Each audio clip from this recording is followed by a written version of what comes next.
नमस्कार मित्रांनो, आपली चांगली वेळ येण्याआधी तुळस आपल्याला हे 9 संकेत देते। तुळशीने जर हे 9 संकेत दिले तर समजून जा की तुमचे चांगले दिवस लवकरच सुरू होणार आहेत। तसेच तुळशीचे रोप काही वेळा शुभ तर काही वेळा अशुभ घटनांचे संकेत देत असते। ते कसे ते जाणून घेऊया। ब्रह्मवैवर्त पुराणानुसार तुळशीचे रूप खूपच पवित्र आणि दिव्य आहे असे सांगितले आहे। भगवान श्रीकृष्ण यांना तुळस खूप प्रिय आहे। तुळशीच्या पानाशिवाय श्रीकृष्णाला कोणताही प्रसाद आणि भोग चढवला जात नाही, कारण तुळशीच्या पानाशिवाय श्रीकृष्ण कोणताही प्रसाद अथवा भोग स्वीकारत नाहीत। भगवान श्रीकृष्ण सांगतात की तुळशीची जो नित्यनियमाने पूजा करतो त्याच्या जीवनात कधीही कोणतेही संकट येत नाही। तो सर्व आजारांपासून सर्व रोगांपासून दूर राहतो। तुळशीमध्ये सर्व प्रकारचे रोग दूर करण्याची अद्भुत शक्ती आहे। जर तुळशीचे रोप आपल्या दारात लावले तर येणारे सर्व संकट, सर्व प्रकारची वाईट नजर, नकारात्मक शक्ती यांचा दरवाजाबाहेरच नाश होतो आणि आपल्या घरामध्ये सकारात्मक शक्तीचा संचार होतो। तुळशीची नित्यपूजा केल्याने व्यक्तीच्या जीवनात सुख समृद्धीची प्राप्ती होते। तसेच त्या व्यक्तीला सुख, समृद्धी, धन, ऐश्वर्य प्राप्त होते। तुळशीचे रोप एक वृंदावनाचा अवतार मानले जाते।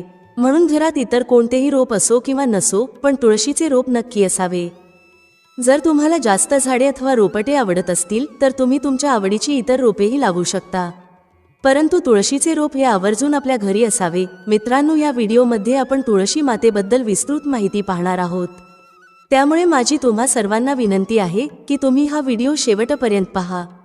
ही माहिती खूपच महत्त्वपूर्ण आहे। तुमच्या आर्थिक, सामाजिक आणि आरोग्याच्या प्रगतीसाठी ही माहिती बिलकुल स्किप करू नका। चला व्हिडिओ लाईक करून आणि कमेंटमध्ये जय तुळशी माता किंवा ओम नमो नारायणाय लिहून आपण आपल्या पवित्र व्हिडिओला सुरुवात करूया।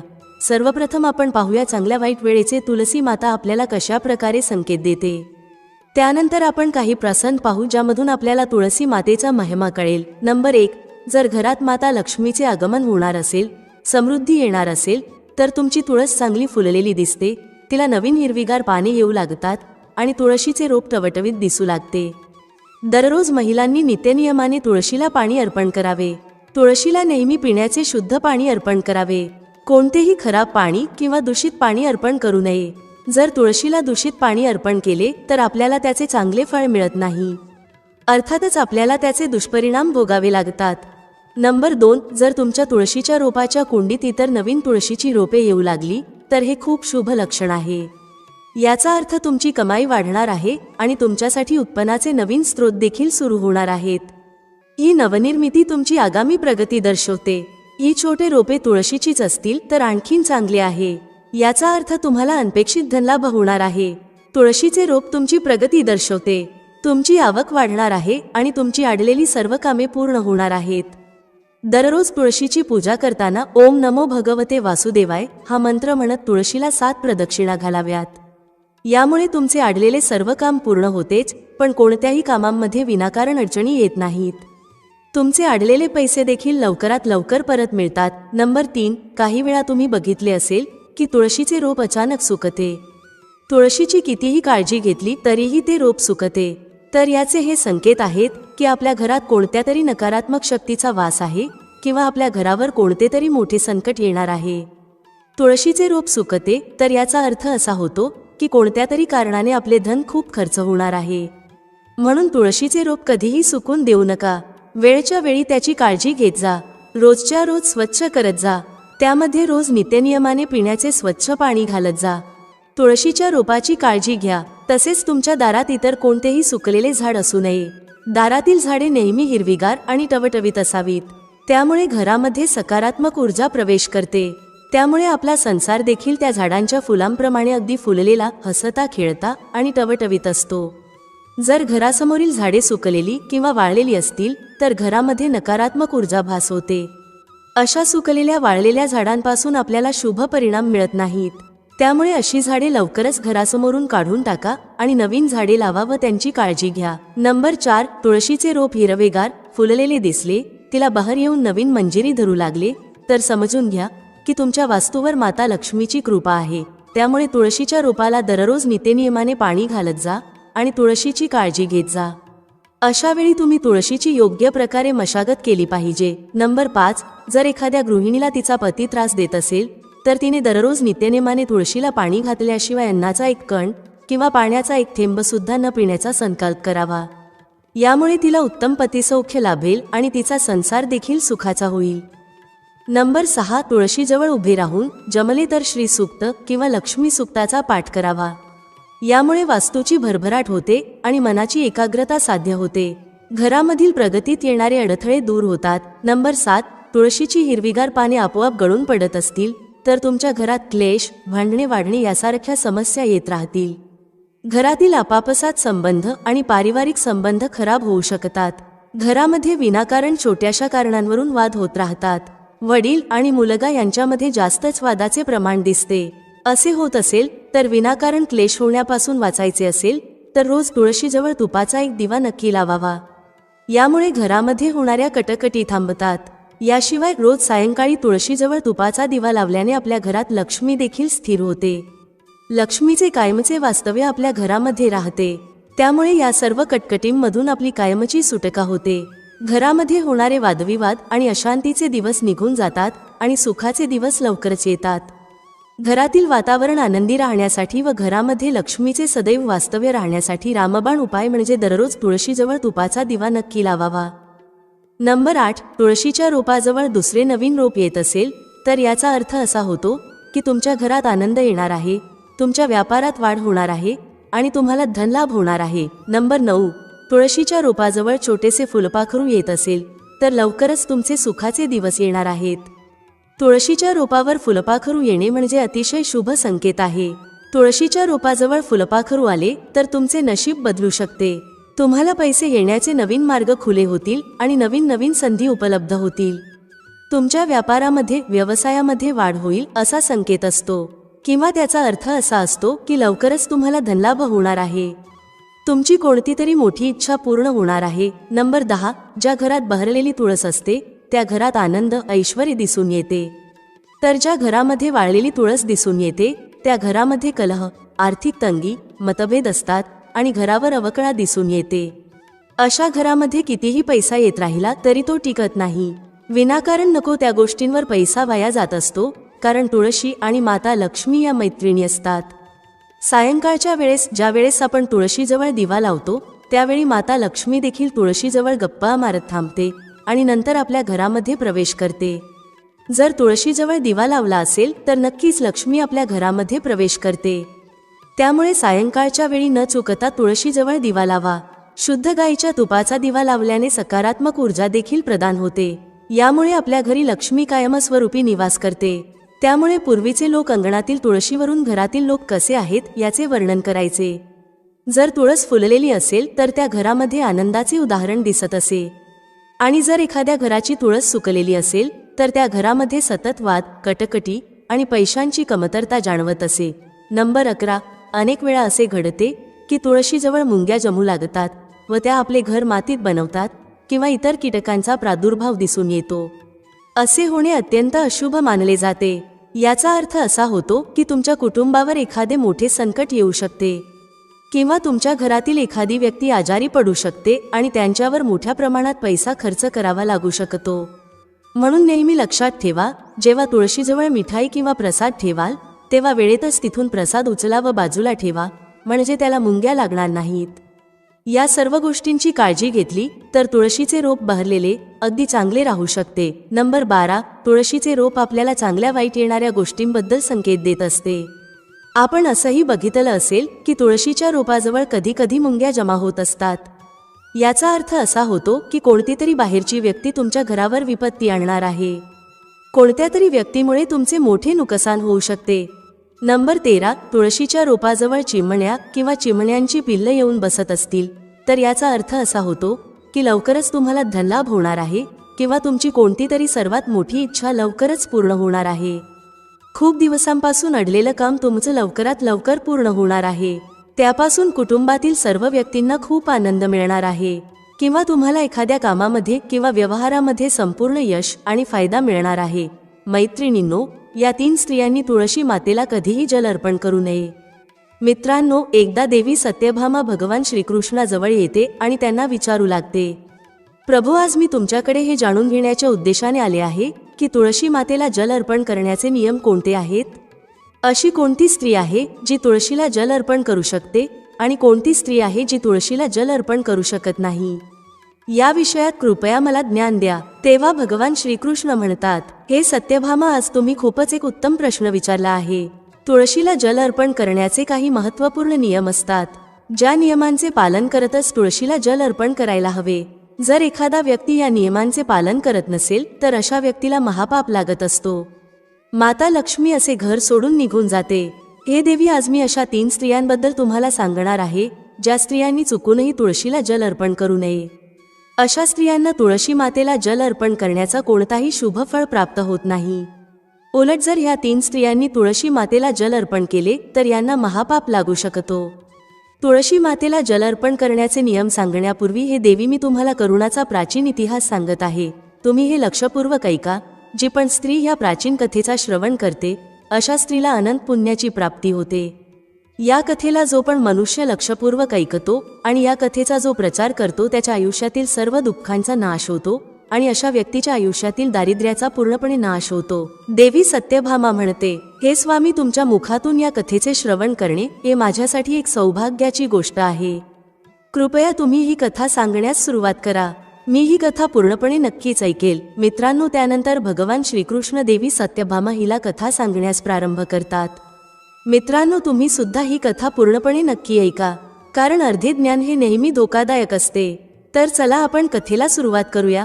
भगवान श्रीकृष्ण म्हणतात, हे देवी सत्यभामा, पूर्वकाळातील गोष्ट आहे. दक्षिण देशामध्ये एक अत्यंत शोभामय नगरी होती. त्या नगरीमध्ये दिनकर नावाचा एक ब्राह्मण निवास करत होता. दिनकर खूपच बुद्धिमान आणि शास्त्रांमध्ये, वेदांमध्ये पारंगत होता. त्यांनी वेदांचे खूप अध्ययन केले होते. त्याच नगराच्या शेजारी आणखी एक नगर होते. त्या नगरामध्ये हरिभाऊ नावाचा एक विद्वान ब्राह्मण राहत होता. त्याला एक मुलगी होती जिथे नाव करुणा होते. हरिभाऊने खूपच प्रेमाने, लाडाने त्याच्या मुलीला वाढविले होते. हरिभाऊची मुलगी अत्यंत सुंदर आणि गुणवान होती. जेव्हा करुणा लग्नासाठी पात्र झाली तेव्हा हरिभाऊला त्याच्या मुलीच्या लग्नाची चिंता सतावू लागली.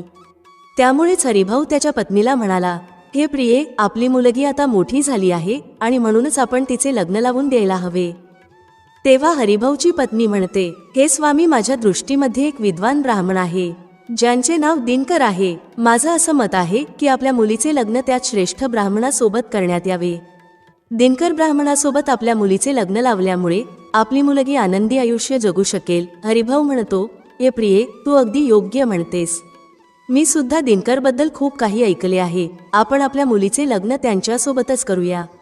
मी उद्याच त्यांच्या घरी आपल्या मुलीच्या लग्नाचा प्रस्ताव घेऊन जातो. त्यानंतर हरिभाऊ मुलीच्या लग्नाचा प्रस्ताव घेऊन दिनकरच्या घरी जातो. घरी दिनकर त्याच्या आईवडिलांची सेवा करत होता.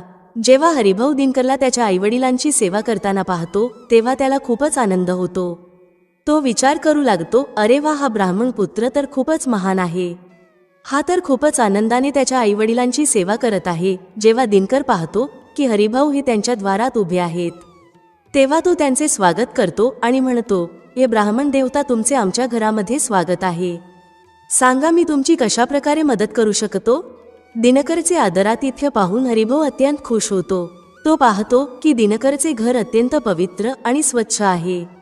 त्याच्या घरासमोर एक तुळशीचे झाड आहे आणि घराच्या आतमध्ये भगवान श्रीहरी विष्णू यांची प्रतिमा ठेवलेली आहे.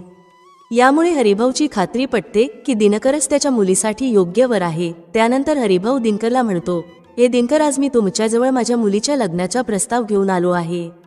माझ्या मुलीसाठी तुमच्यासारखा चांगला माणूस इतरत्र कुठेही सापडू शकत नाही. दिनकराचे आई वडील सुद्धा हरिभाऊचे हे बोलणं ऐकल्यानंतर प्रसन्न होतात आणि दिनकरला लग्न करण्यासाठी तयार करतात. त्यानंतर दिनकर सुद्धा लग्न करण्यासाठी तयार होतो.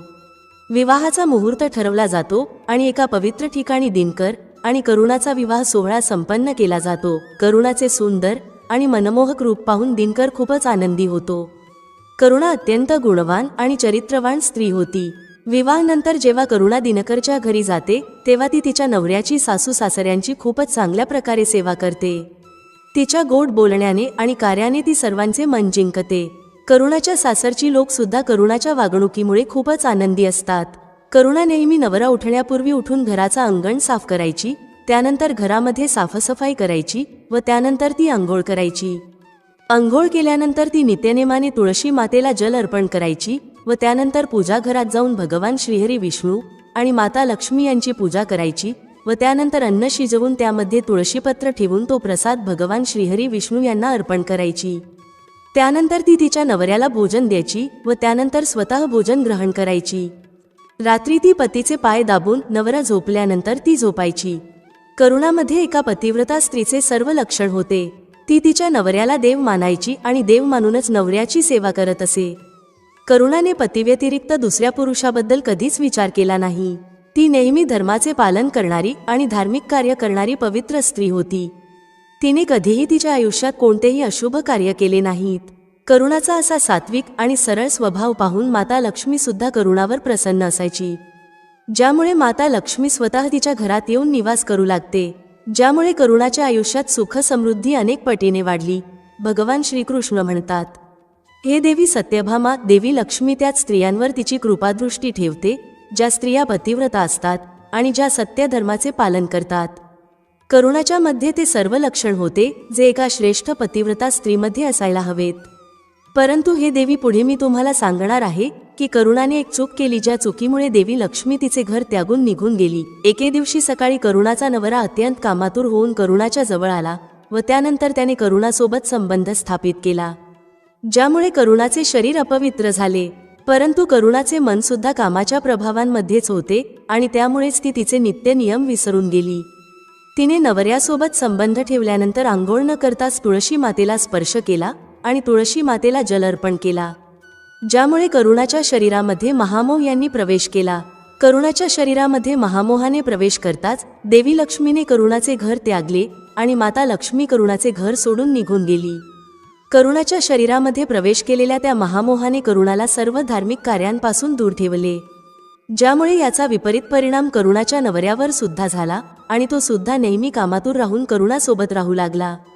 त्याचं मन नेहमी कामामध्ये मग्न असायचे। मग एके दिवशी करुणाच्या नवऱ्याने सर्व सीमा ओलांडल्या आणि त्याने करुणाच्या मासिक धर्माच्या काळातच तिच्या सोबत संबंध ठेवला, ज्यामुळे करुणाच्या शरीरामध्ये निवास करत असलेल्या ब्रह्महत्येच्या पापाने तिच्या नवऱ्याच्या शरीरामध्ये प्रवेश केला। पुढे भगवान श्रीकृष्ण म्हणतात, हे देवी सत्यभामा, जेव्हा स्त्री मासिक धर्मात असते तेव्हा तिच्या शरीरामध्ये 3 दिवस ब्रह्महत्येचा पाप निवास करत असतो, कारण ब्रह्मदेवानेच इंद्रदेवाच्या शरीरातून ब्रह्महत्येचे पाप काढून वृक्ष, जल, अग्नी आणि अप्सरांना ग्रहण करण्यास सांगितले होते आणि त्याच दिवसापासून स्त्रियांच्या शरीरामध्ये मासिक धर्मामध्ये ब्रह्महत्येचा पाप निवास करत असतो आणि जो पण पुरुष मासिक धर्माच्या वेळी स्त्रीला स्पर्श करतो, तिच्यासोबत संबंध ठेवतो, तेव्हा हा पाप त्या पुरुषाच्या शरीरामध्ये प्रवेश करतो आणि तोच ब्रह्महत्येचा पाप करुणाच्या नवऱ्याच्या शरीरामध्ये प्रवेश करतो, ज्यामुळे तो जमिनीवर पडला। त्याला लगेचच कुष्ठरोग झाला, त्याचे अंग जळजळ करू लागले, शरीरावर अनेक जखमा झाल्या।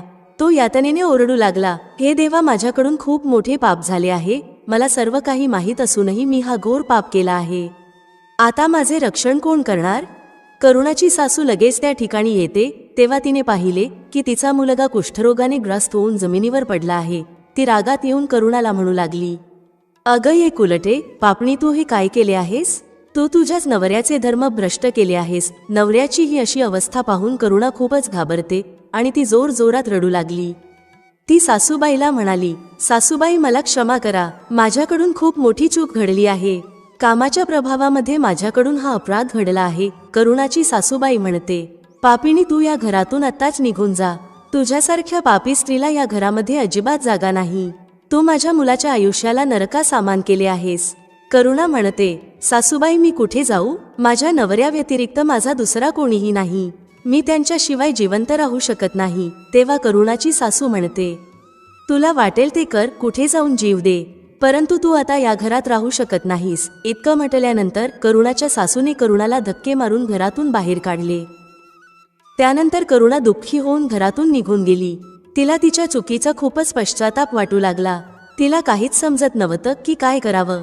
करुणा चालत चालत एका जंगलात पोहोचते। त्याच वनामध्ये एका साधूचा आश्रम होता।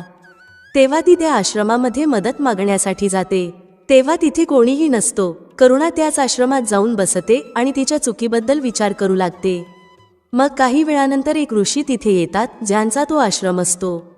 जेव्हा ते ऋषी एका स्त्रीला त्यांच्या आश्रमामध्ये दुःखी अवस्थेत पाहतात तेव्हा ते आश्चर्यचकित होतात आणि जवळ जाऊन त्या स्त्रीला विचारतात, हे कल्याणी, तू कोण आहेस आणि तुला असे कोणते दुःख आहे ज्यामुळे तू इथे एकटी बसली आहेस? तुझ्या दुःखाचे कारण काय आहे? तेव्हा ती स्त्री म्हणते, हे मुनिवर, माझे नाव करुणा आहे. माझ्याकडून एक मोठी चूक घडली आहे, ज्यामुळेच मी माझ्या कुटुंबापासून विभक्त होऊन इथे आले आहे. तेव्हा ते ऋषी म्हणतात, हे देवी, तू हे काय म्हणत आहेस? तू कोणता पाप केला आहेस? मला सर्व काही विस्तार स्वरूपात सांग, जेणेकरून मी तुला काही मदत करू शकेल. करुणा म्हणते, हे मुनिवर, माझ्याकडून एक घोर पाप घडला आहे. मासिक धर्माच्या वेळी मी माझ्या पतीसोबत संबंध ठेवला, ज्यामुळे माझ्या पतीला कुष्ठरोग झाला आहे आणि ते यातना सहन करत आहेत. तेव्हा ते ऋषी म्हणतात, पोरी, तू काळजी करू नकोस. तुझ्याकडून पाप घडला आहे, त्या पापाचा प्रायश्चित्त कर. तुला या पापापासून मुक्ती नक्की मिळेल. तू या आश्रमात बसून भगवान श्रीहरी विष्णू यांची पूजा कर. रोजच्या रोज तुळशी मातेला जल अर्पण कर आणि गोमातेची सेवा कर. तुझा नवरा लवकरच बरा होईल. त्यानंतर करुणा तिथेच त्याच आश्रमात राहून भगवान श्रीहरी विष्णू यांची नित्यनेमाने पूजा करू लागते. रोज अंघोळ करून ती ब्रह्मचर्याचे पालन करून तुळशी मातेला जल अर्पण करते आणि तुळशीपत्र टाकून भगवान श्रीहरी विष्णू यांना प्रसाद अर्पण करते. त्यानंतर गायींची सेवा करते. दिवसभर ती भगवान श्रीहरी विष्णू यांच्या मूर्ती समोर बसून त्यांची पूजा करत असते. अशा प्रकारे 1 वर्ष निघून जातो.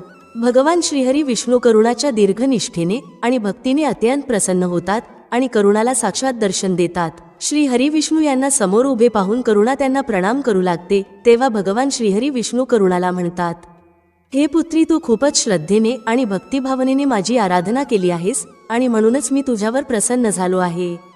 बोल, तुझी काय इच्छा आहे? तेव्हा करुणा म्हणते, हे प्रभू, कृपया मला सांगा, माझ्या कोणत्या दोषामुळे माझ्यामध्ये कामाचा वास झाला, ज्यामुळे माझ्याकडून घोरपाप घडला आहे, ज्यामुळे माझ्या पतीला कुष्ठरोग झाला आहे. भगवान श्रीहरी विष्णू म्हणतात, हे पुत्री, आता तू लक्षपूर्वक ऐक. तुझ्याकडून नकळतपणे एक पाप घडला होता, ज्यामुळे तुझ्यामध्ये महामोहाने प्रवेश केला होता. एके दिवशी तू तुझ्या नवऱ्यासोबत संबंध ठेवल्यानंतर अंघोळ न करताच तुळशी मातेला जल अर्पण केला होता. नवरा बायको जेव्हा संबंध ठेवतात तेव्हा त्यांचा शरीर अपवित्र होतो आणि अशा परिस्थितीत तुळशी मातेला कधीही स्पर्श करू नये. तुळशी माता ही लक्ष्मी मातेचेच रूप आहे. तू अपवित्र स्वरूपात तुळशी मातेला जल अर्पण केला होता, ज्यामुळे देवी लक्ष्मीने तुझ्या घराचे त्याग केले आणि महामोहाने तुझ्यामध्ये प्रवेश केला.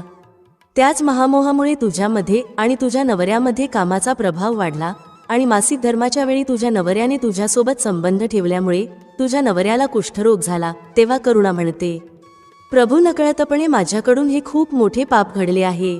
आता या पापाचे प्रायश्चित्त काय आहे? तेव्हा भगवान श्रीहरी विष्णू म्हणतात, हे करुणा, या पापाचे प्रायश्चित्त तू 1 वर्षापर्यंत ब्रह्मचर्य व्रताचे पालन करून केले आहेस, म्हणूनच तू या पापापासून मुक्त झाली आहेस.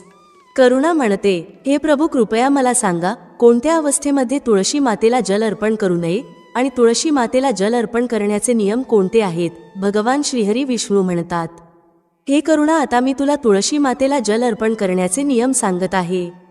तू हे नियम लक्षपूर्वक ऐक. हे पुत्री, तुळस एक अत्यंत पवित्र झाड आहे. तुळस मला अत्यंत प्रिय आहे आणि म्हणूनच तुळशीची सात्विकता अखंडित राहायला हवी. तुळशीला कधीही अपवित्र रूपाने स्पर्श करू नये. जी स्त्री मासिक धर्मामध्ये असते त्या स्त्रीने या झाडाला कधीही स्पर्श करू नये. मासिक धर्माच्या वेळी स्त्रीच्या शरीरामध्ये ब्रह्मत्तेचा पाप निवास करत असतो आणि म्हणूनच यावेळी अशा स्त्रीने तुळशी मातेला जल अर्पण करू नये. कुठल्याही स्त्री किंवा पुरुषाने संबंध प्रस्थापित केल्यानंतर तुळशीच्या झाडाला स्पर्श करू नये आणि जल सुद्धा अर्पण करू नये. संबंध ठेवल्यानंतर स्त्री आणि पुरुषाचे शरीर अपवित्र होते. अशा स्थितीत तुळशीच्या झाडाला स्पर्श केल्यामुळे दोष लागतो आणि माता लक्ष्मी अशा ठिकाणाहून निघून जाते. ज्या स्त्रीने तिच्या नवऱ्याचा त्याग केला आहे, जी स्त्री विवाहानंतर नवऱ्याला सोडून परपुरुषासोबत राहत असेल, अशा स्त्रीने सुद्धा तुळशी मातेला जल अर्पण करू नये. तुळशी मातेची पूजा करण्याचा अधिकार फक्त पतिव्रता स्त्रियांना आहे. जी स्त्री पतिव्रता नसते अशा स्त्रीने तुळशी मातेची पूजा किंवा तुळशी मातेला जल अर्पण करू नये. हे करुणा, आता मी तुला तुळशी मातेला जल अर्पण करण्याच्या संबंधात महत्त्वपूर्ण नियम सांगितले आहेत. तू हे सर्व नियम व्यवस्थित लक्षात ठेव. तेव्हा करुणा म्हणते, हे प्रभू, माझा नवरा कुष्ठरोगामुळे पीडित आहे. कृपा करून तुम्ही माझ्या नवऱ्याला त्या रोगापासून मुक्त करा. तेव्हा भगवान श्रीहरी विष्णू म्हणतात, हे करुणा, तू या तुळशीच्या झाडाची 1 वर्षापर्यंत पूजा केली आहेस. हा अत्यंत पवित्र झाड आहे. तू या झाडाची पाने नेऊन तुझ्या नवऱ्याला खायला दे. तुझा नवरा कुष्ठरोगापासून आणि पापांपासून मुक्त होईल. इतकं म्हणून भगवान श्रीहरी विष्णू अंतर ध्यानात विलीन होतात. भगवान श्रीहरी विष्णूंचं हे बोलणं ऐकून करुणा अत्यंत आनंदित होते आणि ती भगवान श्रीहरी विष्णू यांना वारंवार प्रणाम करते आणि त्यांचे आभार व्यक्त करते. त्यानंतर करुणा तुळशीच्या झाडाची काही पान तोडून घरी जाते आणि तिच्या नवऱ्याला खायला देते. तुळशीची पानं खाल्ल्यानंतर करुणाचा नवरा पूर्णपणे बरा होतो आणि तो लगेच करुणाला मिठी मारतो. करुणाची सासू जेव्हा हा चमत्कार पाहते तेव्हा ती सुद्धा खूपच आनंदी होते व त्यानंतर ते सर्वजण आनंदाने राहू लागतात. भगवान श्रीकृष्ण म्हणतात, हे सत्यभामा, म्हणूनच या अवस्थांमध्ये स्त्रियांनी कधीही तुळशी मातेला जल अर्पण करू नये. त्याचबरोबर तुळशी मातेला स्पर्श सुद्धा करू नये, अन्यथा या गोष्टीचे अशुभ परिणाम भोगावे लागू शकतात. ज्या प्रकारे करुणाला तिच्या पापांचे फळ भोगावे लागले. भक्तांनो, पुढे आपण जाणून घेऊया तुळशीजवळ एक दिवा लावल्याने कोणते फळ प्राप्त होते. जाणून घेऊया याबाबतीत भगवान श्रीकृष्ण काय म्हणतात. मंडळी, एकदा देवी सत्यभामा भगवान श्रीकृष्ण यांच्या जवळ येऊन विचारते, हे स्वामी, माझ्या मनामध्ये काही प्रश्न उपस्थित झाले आहेत. कृपया तुम्ही मला योग्य मार्गदर्शन करावे. तेव्हा भगवान श्रीकृष्ण म्हणतात, हे देवी सत्यभामा, तुमच्या मनात जे पण प्रश्न असतील ते कृपया मला सांगा. मी तुमच्या सर्व प्रश्नांची उत्तरं देऊन तुमच्या मनाची शांती करेल. तेव्हा सत्यभामा म्हणते, हे स्वामी, तुळशी मातेजवळ दिवा लावल्याने कोणते पुण्य प्राप्त होत असतात आणि रोज संध्याकाळी तुळशीजवळ दिवा का लावावा? असं केल्याने मनुष्याला कोणते फळ प्राप्त होतात? त्याचबरोबर तुळशीजवळ दिवा लावण्याचा विधी काय आहे? तुळशीजवळ दिवा लावत असताना कोणत्या मंत्राचा जप करावा? कृपया तुम्ही मला याबाबतीत विस्तारपूर्वक माहिती सांगा. तेव्हा भगवान श्रीकृष्ण म्हणतात, हे देवी, आज तुम्ही समस्त मानवजातीच्या कल्याणासाठी खूपच महत्त्वपूर्ण प्रश्न विचारला आहे.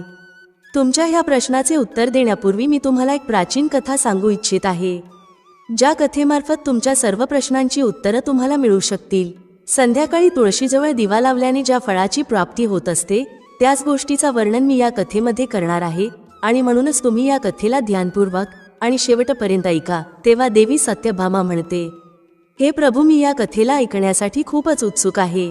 कृपा करून तुम्ही मला ही कथा सांगा. तेव्हा भगवान श्रीकृष्ण म्हणतात, हे देवी, मी तुम्हाला कथा तर सांगणारच आहे, परंतु जे पण मनुष्य ही कथा ऐकत आहेत त्यांनी माझ्या नावाने एक कमेंट केली आणि व्हिडिओला लाईक केलं तर मला खूप आनंद होईल. माझा आशीर्वाद सदैव त्यांच्या सोबत राहील. तर मित्रांनो, कमेंटमध्ये जय श्रीकृष्ण टाईप करून व्हिडिओला लाईक करायला विसरू नका. त्याचबरोबर जर तुम्ही असेच धार्मिक व्हिडिओ पाहू इच्छित असाल, पौराणिक ज्ञान, पौराणिक माहिती मिळवू इच्छित असाल तर करुणासागर यूट्यूब चॅनेलला सबस्क्राईब करून आमच्याबरोबर निरंतर जोडून राहा. भगवान श्रीकृष्ण म्हणतात, हे देवी, प्राचीन काळातील गोष्ट आहे. दक्षिण दिशेमध्ये तुंगभद्रा नावाची एक खूप मोठी नदी आहे. त्याच नदीकिनारी एक अत्यंत सुंदर असा गाव होता. त्याच गावामध्ये मधुकर नावाचे एक ब्राह्मण राहत होते. ते ब्राह्मण अत्यंत गुणवान, चरित्रवान, धर्माचे कार्य करणारे, त्याचबरोबर वेदांच्या मार्गावर चालणारे होते. त्या ब्राह्मणाने समस्त शास्त्रांचा अध्ययन केला होता. त्या ब्राह्मणाची एक पत्नी होती. त्या स्त्रीला लोक दुराचारी म्हणून बोलायचे, कारण त्या स्त्रीचे कर्मच तसे होते. ती नेहमी तिच्या नवऱ्याला अपमानित करत असे, नवऱ्याला उलट सुलट काहीही बोलत असे. ती नवऱ्याला भयंकर दुःख देत असे, नवऱ्यासाठी कधीच अन्न बनवत नसे. कधीही नवऱ्यासोबत ती प्रेमपूर्वक राहिली नाही. नवऱ्याला कधीही स्त्रीसुख तिने दिलं नाही. नवऱ्याचे मित्र जेव्हा पण घरी यायचे तेव्हा ती स्त्री त्यांना अपमानित करून घरातून हाकलून लावायची आणि स्वतः कामभावनेने तल्लीन होऊन निरंतर अन्य व्याभिचारणी स्त्रियांसोबत फिरत असे. तिचं मन नवऱ्याला सोडून अन्य पुरुषांमध्ये नेहमी लागलेलं असायचं. ती कधीही तिच्या नवऱ्यासोबत प्रेमपूर्वक बोलली नाही, परंतु परपुरुषांसोबत बसून ती खूप वेळ बोलत असे. परपुरुषांना मोहित करण्यासाठी नटून थटून ती गावामध्ये फिरण्यासाठी जात असे. कधी ती वनामध्ये एखाद्या वृक्षाखाली उभी राहून सुंदर पुरुषांची वाट पाहत असे आणि एखाद्या दुष्ट पुरुषाला मोहित करून त्याच्यासोबत भोगविलास करत असे. तिचं मन कामाने पूर्णपणे भरलेलं होतं. ती स्त्री एका वनामध्ये झाडाखाली उभी राहून एखाद्या सुंदर पुरुषाची वाट पाहत होती, परंतु खूप वेळ झाला तरी सुद्धा त्या ठिकाणी एकही पुरुष आला नाही आणि म्हणूनच ती खूप जास्त दुःखी झाली आणि इकडे तिकडे पुरुषाला ती शोधू लागली. त्या दिवशी तिला कुठलाही पुरुष मिळाला नाही व त्याच वृक्षाखाली उभी राहून ती वेगवेगळ्या प्रकारे काहीही म्हणून विलाप करत होती. ती म्हणत होती, आज तर या मार्गाने कोणीही सुंदर पुरुष आला नाही. मग आज मी माझ्या तणाची शांती कशी करणार? आजची रात्र कशी जाणार? असं म्हणत ती जोरजोरात विलाप करू लागली. त्याच जंगलामध्ये एक भयानक वाघ राहत होता. त्या पापिणी स्त्रीचा आवाज ऐकून त्याला जाग आली आणि तो धावतच त्या स्त्रीचा भक्षण करण्यासाठी तिच्या जवळ आला. त्या भयंकर वाघाला पाहून त्या स्त्रीला खूपच भीती वाटली. ती भीतीने थरथर कापू लागली. ती स्त्री काही करणार इतक्यातच वाघाने तिच्यावर झडप घातली आणि त्याच्या पंजाने तिला जखमी केलं. त्यानंतर ती स्त्री जमिनीवर पडली. जमिनीवर पडताना ती स्त्री जोरजोरात ओरडू लागली, अरे वाघा, तू का इथे आला आहेस? तू मला का मारत आहेस? मी इथे माझ्या प्रियकराला शोधण्यासाठी आले आहे. तू मला सोडून दे. माझे भक्षण करून तुला काय मिळणार आहे? त्या स्त्रीचं हे बोलणं ऐकून तो भयानक वाघ क्षणभरासाठी थांबला आणि हसत बोलू लागला, हे दुष्ट स्त्री, आज विधाताने भोजनाच्या रूपात तुझी नियुक्ती केली आहे. तुझ्यासारख्या पापिणी स्त्रीचं भक्षण करणं हे माझं काम आहे आणि त्यामुळेच मला माझ्या या शरीरातून मुक्ती मिळू शकेल. तेव्हा ती स्त्री म्हणू लागली, हे वाघ, तू कोण आहेस? मला खरं खरं सांग आणि का तुला वाघाचा जन्म घ्यावा लागला आहे? त्याचबरोबर तू माझ्यासारख्या स्त्रीचा भक्षण का करत असतोस? आधी मला सर्व काही सत्य सांग, त्यानंतरच माझं भक्षण कर. तेव्हा वाघ म्हणू लागला, हे पापिणी, मी तुला माझ्या पूर्वजन्माचा वृत्तांत सांगतो. कशामुळे मला वाघाचा जन्म घ्यावा लागला आहे हे मी तुला सांगतो. दक्षिण देशामध्ये एक नदी होती. त्या नदीच्या काठावर एक नगरी बसलेली होती. त्या नगरीमध्ये मी निवास करत असे. मी एक ब्राह्मणाचा पुत्र होतो आणि नदीकिनारी बसून यज्ञ आणि असेच अनेक धार्मिक कार्य करत असे. मी त्या जन्मामध्ये अनेक पापी लोकांसाठी यज्ञ केले. त्या पापी लोकांच्या घरातील अन्नग्रहण केले. मी धनाच्या लोभात अनेक पापी लोकांसाठी कार्य केले. ज्या वस्तूंचा दान ब्राह्मणाने घेऊ नये त्या वस्तूंचा दान सुद्धा मी ग्रहण केला. मी दुसऱ्यांकडून उधारीवर धन घेत असे, परंतु त्यांचे ते धन कधीही परत करत नसे. अशाच प्रकारे पाप करत कित्येक वर्ष निघून गेले. मी म्हातारा झालो. माझे केस सफेद झाले, सर्व दात पडले. परंतु तरीसुद्धा दान घेण्याची माझी ती सवय सुटली नाही आणि मी निरंतर पाप करतच गेलो. त्यानंतर एके दिवशी धनाच्या लोभामध्ये मी एका नदीकिनारी गेलो आणि अन्य धूर्त ब्राह्मणांसोबत मिळून मी आणखी काही लोकांना फसवलं. खोटे मंत्र वचन बोलून पूजाविधी काहीही न करता, देवी देवतांचे पूजन न करता खूप सारे धन मी त्यांच्याकडून दानामध्ये घेतलं. त्यानंतर त्याच ठिकाणावर एक रोगीट कुत्रा माझ्या पायाला चावला आणि मी बेशुद्ध होऊन खाली पडलो. त्याच वेळेला माझे प्राण निघून गेले. त्यानंतर यमाचे 2 दूत त्या ठिकाणावर प्रकट झाले आणि मला पकडून ते यमपुरीमध्ये घेऊन गेले. यमपुरीमध्ये गेल्यानंतर यमराजांनी चित्रगुप्ताकडे माझ्या कर्मांचा लेखाजोखा मागितला. चित्रगुप्त म्हणू लागले, हे धर्मराज, या ब्राह्मणाने खूप मोठे मोठे पाप केले आहेत. हा ब्राह्मण दुसऱ्यांसोबत खोटं बोलून त्यांचं धन लुबाडत होता. विधिवत पूजा न करता खोटे मंत्र बोलून देवाचा अपमान करत होता आणि म्हणूनच हा ब्राह्मण फक्त नरकात जाण्याच्याच लायकीचा आहे. तेव्हा यमराजांनी त्यांच्या दूतांना आदेश दिला आणि त्या ब्राह्मणाला नरकाच्या अग्नीमध्ये टाकून दिलं. अनेक वर्षांपर्यंत नरकाची शिक्षा भोगल्यानंतर त्या ब्राह्मणाला म्हणजेच मला वाघाचा जन्म मिळाला आणि मी या दुर्गम वनामध्ये निवास करू लागलो. मी माझ्या पूर्वजन्मातील पाप आठवून कधीही महात्मा, साधू पुरुष, पतिव्रता स्त्री यांचे भक्षण करत नाही. मी फक्त पापी आणि दुराचारी, त्याचबरोबर कुलटा स्त्रियांचा भक्षण करत असतो, जेणेकरून मला माझ्या पापातून मुक्ती मिळू शकेल. अशा प्रकारे त्या वाघाने त्याच्या पूर्वजन्माचा सर्व वृत्तांत त्या स्त्रीला सांगितला व त्यानंतर वाघ त्या स्त्रीला म्हणू लागला, हे पापिणी, तुझ्या वागणुकीवरून तू तर एक कुलटाच दिसत आहेस. तू स्वतःच्या नवऱ्याला सोडून या वनामध्ये अन्य पुरुषांसोबत भोगविलास करण्यासाठी आली आहेस आणि म्हणूनच आज तू माझं भोजन बनणार आहेस. इतकं म्हणून त्या वाघाने त्याच्या तीक्ष्ण नखांनी त्या स्त्रीचे तुकडे तुकडे केले आणि तिला खाऊन टाकलं. त्यानंतर त्या ठिकाणावर यमाचे 2 दूत प्रकट झाले आणि त्या पापिणी स्त्रीला उचलून यमपुरीत घेऊन गेले. तिकडे नेल्यानंतर यमराजांसमोर तिला उभं केलं. त्यानंतर चित्रगुप्ताने त्या स्त्रीचा लेखाजोखा काढला आणि ते यमराजाला म्हणाले, हे धर्मराज, ही स्त्री अत्यंत पापिणी स्त्री आहे. हिने खूप घोर पाप केले आहेत. हिने व्याभिचार केला आहे. हिने नवऱ्याची कधीही सेवा केली नाही. नवऱ्याला सोडून परपुरुषांसोबत ही भोगविलास करत असे. त्या पापिणीचे पाप ऐकून यमराजाने त्या स्त्रीला अग्नीने भरलेल्या कुंडांमध्ये टाकण्याचा आदेश दिला. अनेक वर्षांपर्यंत ती स्त्री त्या कुंडामध्येच होती. त्यानंतर त्या कुंडामधून काढून रौरव नावाच्या नरकामध्ये तिला टाकण्यात आले. अशा प्रकारे अनेक वर्षांपर्यंत वेगवेगळ्या नरकांची पीडा सहन केल्यानंतर त्या महापापिणी स्त्रीला पुन्हा पृथ्वी लोकावर जन्म देण्यात आला. पुन्हा जन्म घेतल्यानंतर सुद्धा ती स्त्री अनेक पाप करू लागली, व्याभिचार करू लागली. अनेक पापी पुरुषांसोबत ती फिरू लागली. त्यानंतर काही वर्षानंतर पूर्वजन्मांच्या पापांमुळे तिला कोडाचा रोग झाला व त्यामुळे तिला अत्यंत भयानक पीडा सहन करावी लागली. तिच्या अंगामध्ये आग होऊ लागली. तिच्या डोळ्यांमध्ये पीडा होऊ लागली. अशाच प्रकारे हे दुःख सहन करत ती तिचे जीवन व्यतीत करत होती. त्यानंतर तीर्थस्थानावर स्नान करण्यासाठी ती एका तीर्थक्षेत्रावर गेली व तिथे जाऊन ती एका आश्रमामध्ये निवास करू लागली. त्या आश्रमाबाहेर एक तुळशीचं झाड होतं. अन्य स्त्रियांना तुळशीच्या झाडाजवळ दिवा लावताना ती पाहत असे व त्यामुळे त्या पापिणी स्त्रीने सुद्धा तेच केलं. तिने तुळशीच्या झाडाजवळ एक दिवा लावला.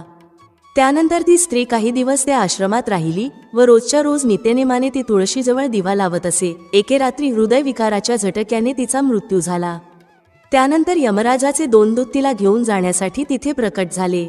जसे यमराजाचे दूत तिला घेऊन जात होते तेव्हाच भगवान श्रीहरी विष्णू यांचे 2 पार्षद त्या ठिकाणी प्रकट झाले आणि त्यांनी त्या दूतांना थांबवलं आणि म्हणू लागले, हे दूतांनो, या स्त्रीला तुम्ही सोडून द्या. ही स्त्री नरकात जाणे योग्य नाही. तुम्ही कोणाच्या आदेशाने असं कार्य करत आहात? तेव्हा यमाचे दूत म्हणू लागले, हे पार्षद, आम्ही यमराजांच्या आदेशाचे पालन करत आहोत आणि म्हणूनच या पापिणी स्त्रीला आम्ही घेऊन चाललो आहोत. परंतु तुम्ही आम्हाला का थांबवत आहात? ही स्त्री अत्यंत पापिणी आहे. हिला नरकात नेण्याची आज्ञा मिळाली आहे. तेव्हा पार्षद म्हणू लागले, ही स्त्री विष्णू भक्त आहे. ही नरकात जाण्यायोग्य नाही. या स्त्रीने रोज संध्याकाळी नित्यनेमाने तुळशीजवळ दिवा लावला आहे. याच्यामुळे हिचे सर्व पाप नष्ट झाले आहेत आणि म्हणूनच ही आता नरकात जाणे योग्य नाही. ही आता स्वर्गात जाण्याची हकदार बनली आहे. पार्षदाचे हे बोलणं ऐकल्यानंतर यमदूतांनी त्या स्त्रीला तिथेच सोडून दिलं आणि ते पुन्हा यमलोकात परत गेले. तिकडे गेल्यानंतर त्यांनी यमराजांना सर्व वृत्तांत सांगितला. त्यानंतर भगवान श्रीहरी विष्णू यांचे पार्षद त्या स्त्रीला दिव्य विमानात बसवून स्वर्गलोकात घेऊन गेले. भगवान श्रीकृष्ण म्हणतात, हे देवी सत्यभामा, अशा प्रकारे तुळशीजवळ दिवा लावल्याने मनुष्याचे सर्व पाप नष्ट होत असतात. जी पण स्त्री नित्यनेमाने संध्याकाळी तुळशीजवळ दिवा लावत असते अशी स्त्री सौभाग्यवती बनत असते. त्या स्त्रीच्या पूर्वजन्माचे सर्व पाप नष्ट होत असतात. त्या स्त्रीला आणि तिच्या घराला सुख समृद्धीची प्राप्ती होत असते. रोज तुळशीजवळ दिवा लावत असताना या मंत्राचा जप करायला पाहिजे. ओम श्री तुलस्यै विद्महे विष्णुप्रियायै धीमहि तन्नो वृंदा प्रचोदयात. भगवान श्रीकृष्ण म्हणतात, हजारो अमृताने भरलेल्या मडक्यांनी श्रीहरी विष्णूंना स्नान घातल्याने त्यांना तृप्ती होत नाही. ती तृप्ती मनुष्याने त्यांना एक तुळशी पत्र अर्पण केल्याने होत असते. 10,000 गायींचं दान केल्याने मानवाला जो फल प्राप्त होत असतो त्याच फळाची प्राप्ती तुळशी पत्राच्या दानाने मिळत असते. शास्त्रानुसार सोमवार, बुधवार आणि रविवार हे दिवस तुळशीचे झाड लावण्यासाठी अत्यंत शुभ मानले गेले आहेत. परंतु ग्रहण काळामध्ये म्हणजेच सूर्यग्रहण, चंद्रग्रहण या दिवसामध्ये तुळशीचे झाड कधीही लावू नये. तुळशीच्या झाडाला मातीच्या कुंडीमध्ये लावणे श्रेष्ठ समजले जाते. घराच्या मुख्य द्वारासमोर एका सुंदर कुंडीमध्ये तुळशीचे झाड लावावे. तुळशीच्या झाडाला नेहमी जमिनीवर किंवा एखाद्या उंच ठिकाणी ठेवावे. परंतु तुळशीचे झाड कधीही लटकवून ठेवू नये. तुळशीच्या झाडाच्या कुंडीमध्ये नेहमी चांगली माती वापरावी. अशुद्ध ठिकाणावरील माती कधीही तुळशीच्या झाडाच्या कुंडीमध्ये टाकू नये. जसे की स्मशानभूमी, नाले किंवा शौचालयाच्या शेजारच्या मातीचा वापर या कुंडीमध्ये करू नये. ज्या तुळशीच्या झाडाची रोज पूजा केली जाते त्या झाडाला कधीही जमिनीमध्ये लावू नये. जमिनीमध्ये लावल्यामुळे तुळशीचे झाड अपवित्र होते आणि त्याचबरोबर याचा आकारही खूप मोठा होतो, ज्यामुळे याची पूजा करण्यात अडचण निर्माण होते आणि लोक या झाडाच्या फांद्या तोडू लागतात. त्याचबरोबर लक्ष न दिल्यामुळे पशु या झाडाला नुकसान पोहोचवू शकतात. तुळशीचे झाड लावण्यासाठी उत्तर, ईशान्य त्याचबरोबर पूर्व दिशा श्रेष्ठ समजली गेली आहे. यामध्ये ईशान्य दिशा अत्यंत शुभ मानली जाते. या दिशेला तुळशीचे झाड लावल्यामुळे घरातील वातावरण शुभ बनते आणि शुभ परिणामांची प्राप्ती होत असते. जर तुळशीचे झाड अंगणात लावले गेले असेल तर हे खूपच शुभ मानले जाते. तुळशीचे झाड कधीही दक्षिण पूर्व दिशेला लावू नये. ही दिशा म्हणजे आग्नेय दिशा. या दिशेला तुळशीचे झाड लावल्यामुळे तुळशीचे झाड लवकर सुकू लागते. तुळशीच्या झाडाला कधीही अंधारात ठेवू नये. संध्याकाळी नेहमी तुळशीच्या झाडासमोर दिवा लावावा. त्याचबरोबर तुळशीच्या झाडाला चुनरी नक्की बांधावी. चुनरी विना तुळशीचे झाड हे अपूर्ण समजले जाते. हिरव्या रंगाच्या बांगड्या, लाल किंवा पांढऱ्या रंगाचा धागा अवश्य बांधावा. तुळशीची पानं तोडताना नेहमी लक्षात ठेवा, चाकू किंवा दुसऱ्या कोणत्याही धारदार वस्तूंचा प्रयोग करून तुळशीची पानं तोडू नयेत. तुळशीची पानं नेहमी बोटाने तोडावीत. तुळशीच्या झाडाची कधीही फांदी तोडू नये. जास्त वेळ लागू शकतो, परंतु तुळशीच्या झाडाचा एक पान तोडावा. जेवढी आवश्यक आहेत तेवढीच पान तोडावीत. पान तोडत असताना नखाचा वापर करू नये, ज्यामुळे त्यामुळे स्त्रीचे सौभाग्य नष्ट होऊ शकते. एकादशीच्या दिवशी तुळशीची पानं कधीच तोडू नयेत. एकादशीच्या 1 दिवस आधीच तुळशीची पानं तोडून ठेवावीत. सूर्यग्रहण आणि चंद्रग्रहण काळामध्ये तुळशीच्या झाडाला स्पर्श करू नये. कुठल्याही दिवशी संध्याकाळच्या वेळी तुळशीची पानं तोडू नयेत. संध्याकाळच्या वेळेला तुळशी माता ही निद्रा अवस्थेत असते आणि अशा वेळेत तुळशीची पानं तोडू नये हे पाप समजले गेले आहे. सुकलेली तुळशीची पानं कधीही फेकू नये. ही पानं तुम्ही मातीमध्ये गाडून ठेवा, परंतु ही पाने कधीही नाल्यामध्ये किंवा कचऱ्यामध्ये टाकू नयेत. रविवारच्या दिवशी तुळशी मातेला कधीही जल अर्पण करू नये. या दिवशी तुळशीची पाने सुद्धा तोडू नयेत. तुळशी मातेला जल अर्पण करण्यासाठी नेहमी शुद्ध पाण्याचा वापर करावा. तुळशी मातेला कधीही घाणेरडे उष्टे पाणी अर्पण करू नये. तुळशीचे झाड चुकूनही घाणेरड्या ठिकाणी लावू नयेत. अनेकदा महिला तुळशीचे झाड अशा ठिकाणी लावतात जे स्थान अपवित्र असते, जसं की नाल्याजवळ किंवा ज्या ठिकाणावर भांडी किंवा कपडे धुतले जातात. अशा ठिकाणावर तुळशीचे झाड कधीही लावू नये. यामुळे घाणेरडे पाणी तुळशीची झाडाजवळ जाते आणि ही गोष्ट खूपच अशुभ समजली जाते. तुळशीमध्ये घाणेरडे पाणी गेल्यामुळे तुळशी माता पवित्र होते. तुळशी मातेला अंघोळ केल्याशिवाय कधीही पाणी सुद्धा देऊ नये. जी पण स्त्री तुळशी मातेला जल अर्पण करत असते तिने अंघोळ केल्यानंतर कपाळावर सिंदूर लावल्यानंतरच तुळशी मातेला जल अर्पण केले पाहिजे. तेव्हाच हे पाणी तुळशी माता स्वीकार करते. ज्या स्त्रिया अविवाहित आहेत किंवा ज्याचा नवरा नाही आहे अशा स्त्रियांना सिंदूर लावण्याची काहीच गरज नाही. घरामध्ये आपण तुळस कुठे ठेवतो यालाही महत्त्व आहे. तुळस ठेवण्याची दिशा आणि जागा शास्त्रात महत्त्वाची मानली जाते. चुकीच्या जागी तुळस ठेवल्यास मोठं नुकसान सहन करावं लागू शकतं. ग्रामीण भागात तर घरासमोर अंगणात आपल्याला मोठं तुळशी वृंदावन पाहायला मिळतं. शहरातही अनेक जण घरात तुळशीचं रोप आवर्जून लावतात. शहरी भागात जागेच्या कमतरतेमुळे अंगण ही संज्ञा कालबाह्य झाली आहे. त्यामुळे शहरी भागात तुळस घरातच ठेवली जाते. घरामध्ये तुळस कुठे ठेवावी यालाही शास्त्रात महत्त्व आहे. तुळस चुकीच्या जागी ठेवल्यास त्यामुळे मोठे नुकसान सहन करावं लागतं असं म्हटलं जातं. भारतीय संस्कृती आणि परंपरेमध्ये तुळस महत्त्वाची मानली गेली आहे. तुळस हे फक्त रोपटं नसून तुळस आरोग्यासाठी खूप फायदेशीर मानली जाते. तुळशीची पाने खाल्ल्याने अनेक रोग दूर होतात. तुळस घरात ठेवणं शुभ मानलं जातं. त्यामुळे घरात शांतता येते आणि वातावरण आनंदी होतं. आपल्या सोयीनुसार तुळस अंगणात किंवा एखाद्या कुंडीमध्ये लावली जाते. घरात तुळशीचं रोप पश्चिम, उत्तर किंवा ईशान्य दिशेला लावू शकता. पूर्व दिशेला तुळस ठेवू नये असं म्हणतात. तसेच घराच्या छतावरही तुळस ठेवू नये. घराच्या छतावर तुळस ठेवल्यास दोष लागतो आणि फायद्याऐवजी नुकसान होतं. त्यामुळे तुळस योग्य जागीच ठेवावी. तुळस घरामधले सगळे दोष दूर करते. तसेच तुळशीमुळे कुटुंबाचं आरोग्यही चांगलं राहतं. तुळशीचे अनेक फायदे आहेत हे सगळ्यांनाच माहिती आहे. कोणत्याही आजारांवर तुळस हा रामबाण उपाय आहे. शरीराची प्रतिकारक शक्ती वाढवण्यासाठी सुद्धा तुळस प्रभावी ठरते. सर्दी आणि खोकला पळवण्यासाठी सुद्धा तुळशीचा वापर केला जातो. तुळशीला धार्मिक आणि सांस्कृतिक महत्त्व तर आहेच. वारकरी संप्रदायामध्ये तुळस पूजनीय आहे. म्हणूनच वारकरी गळ्यात तुळशीची माळ घालतात. मित्रांनो, म्हणूनच तुमच्या घरात असलेली तुळस तुम्ही कोणत्या दिशेला ठेवली आहे हे लगेच पहा. चुकीच्या ठिकाणी असेल तर लगेच तिची जागा बदला आणि घरात आनंद निर्माण करा. लक्षात ठेवा, तुळशीचे झाड कधीही सुकू नये हे अशुभ संकेत घेऊन येते. तुळशीचे झाड सुकल्यानंतर समजून जावे की घरामध्ये नकारात्मक शक्तीचा वास झाला आहे आणि म्हणूनच लगेच वास्तू संबंधित उपाय करून घ्यायला हवेत. गुरुवारच्या दिवशी तुळशीच्या झाडामध्ये कच्चे दूध टाकल्यामुळे माता लक्ष्मी अत्यंत प्रसन्न होते. घरामधून दुःख, दरिद्रता आणि अशांती संपून जाते. गुरुवारच्या दिवशी केळ्याच्या झाडासोबतच तुळशीचे पूजनही केले जाते. यामुळे अपार धनसंपत्तीची प्राप्ती होते, जी संपत्ती कधीही खर्च होत नाही. केळ्यामध्ये भगवान श्रीहरी विष्णू आणि तुळशीमध्ये माता लक्ष्मी यांचा वास असतो. म्हणूनच गुरुवारी यांची पूजन अवश्य करावे. मित्रांनो, सनातन हिंदू धर्मामध्ये तुळशीच्या झाडाला अत्याधिक महत्त्व आहे. तुळशीच्या झाडाची सर्वात पहिले पूजा भगवान श्रीहरी विष्णू यांनी केली होती. भगवान श्रीहरी विष्णू म्हणतात, ज्या प्रकारे देवी लक्ष्मीमुळे वैकुंठाला ऐश्वर्य प्राप्त होत असतो, त्याच प्रकारे वैकुंठामध्ये तुळस असल्यामुळेच वैकुंठाला पवित्रता प्राप्त होत असते. पृथ्वीवर ज्या ठिकाणावर तुळशीचा झाड असेल त्या ठिकाणावर कधीच नकारात्मकतेचा वास राहणार नाही.